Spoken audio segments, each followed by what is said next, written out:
Hello, my name is Valerie Harrison. Today is Wednesday, November 6, 2019. For Unit 2 Case Connections, I have chosen to do my research for Case 3 and Case 4. So I'm going to begin with Case 3. Based on the testing results that were illustrated in the table, the information seems to suggest that the underlying biochemical basis for the patient's symptoms would be type 1 diabetes. Diabetes in general is characterized by excessive urine excretion as well as thirst. It causes an inability for a person to be able to maintain carbohydrate and lipid homeostasis, which is due to disturbances in insulin function. This then, of course, results in hyperglycemia and excess urinary excretion of glucose, as well as hyperlipidemia.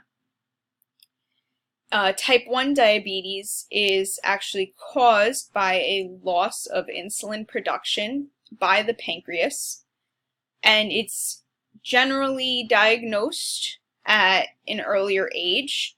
In the case of type 2 diabetes, it's most commonly diagnosed later on in life. Type 1 diabetes causes the patient to actually be insulin dependent, which is due to their inability to produce insulin. Type 1 diabetes is a result of autoimmune destruction of the beta cells of the pancreas. The alpha cells are actually also affected in the pancreas since there's a loss of insulin secretion. Instead, there is excessive secretion of glucagon. In this case, when someone has type 1 diabetes, their fasted blood glucose level would actually be above normal range, and this is due to a patient's body not being able to produce enough insulin in order to use the available glucose. Due to the patient having lower levels of insulin and higher levels of glucose, the two regulatory enzymes that are more likely to be active would be glucokinase and 6-phosphofructokinase 1 kinase. This is because in hepatocytes, glycolysis is involved in the control of hepatic glucose production. When the latter is excessive, it contributes to hyperglycemia in diabetes. There is also a link to adipocytes. Glycolysis generates metabolites for lipogenesis and channels fatty acids from excessive oxidation to triglyceride synthesis, which reduces oxidative stress. Since there is an increase pro-inflammatory status, adipocytes produce pro-hyperglycemic factors, which in return bring about hyperglycemia and insulin resistance. This decrease in the regulation of glycolysis occurs in conditions of insulin deficiency or resistance, which is in the case of type 1 diabetes. Now for case 4, the patient in this case, the correct choice would actually be choice B.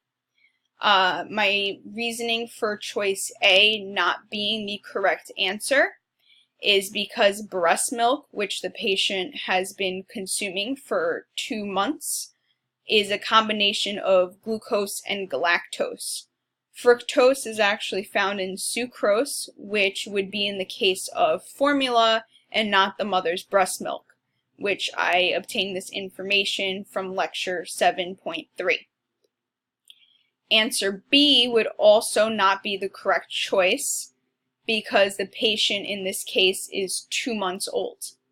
And the onset of galactosemia is usually detected very early on actually within days of birth, since breastfeeding has begun. And this I obtained from lecture 7.2. Galactosemia also causes an infant to be lethargic, and in this case the infant was jittery. Other symptoms of galactosemia would include failure for the patient to gain weight and grow, jaundice, liver damage, and abnormal bleeding.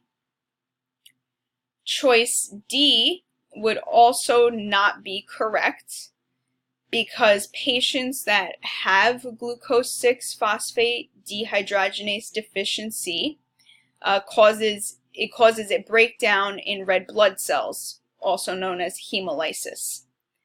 Symptoms of this would actually include dark urine, fatigue, again in this case the patient is jittery, not fatigued, paleness, rapid heart rate, shortness of breath, and again jaundice. Usually patients who have glucose 6-phosphate dehydrogenase deficiency don't have symptoms unless their red blood cells have been exposed to certain chemicals in foods or medicines. And in this patient's case, the mother stated that the patient only had her breast milk for the first 2 months of the patient's life, and that makes this a very unlikely choice also. Choice B, again, glycogen storage disease, would actually be the correct answer for this case. A major symptom of glycogen storage disease is an enlarged liver, which is hepatomegaly. Glucose is a large energy source for the body, and breast milk is made up of a combination of glucose and galactose, making lactose. And when someone has glycogen storage disease, the liver cannot control the use of glycogen and glucose because there are enzymes that are actually missing. Some such as glucose 6-phosphate in von Gurk disease, or the de Brancher enzyme in Corey disease. And these enzymes are responsible for changing glucose into the stored form, which is glycogen, or vice versa, the release of glucose from stored glycogen. Another reason that this answer would be correct is the patient is unable to maintain blood glucose levels within a normal range during the fasted state. And part of treatments who have part of the treatment for patients with glycogen storage disease is constantly eating throughout the day. And in a lot of cases, such as in the case of this patient, there would be eating throughout the night as well. The reasoning for this treatment is to maintain blood glucose levels and to prevent them from dropping. A lot of times, part of their treatment diet includes having a lot of carbohydrates, which is a sugar that the patient would need in this case, since their body is unable to store it on its own, causing the constant need for eating foods containing glucose.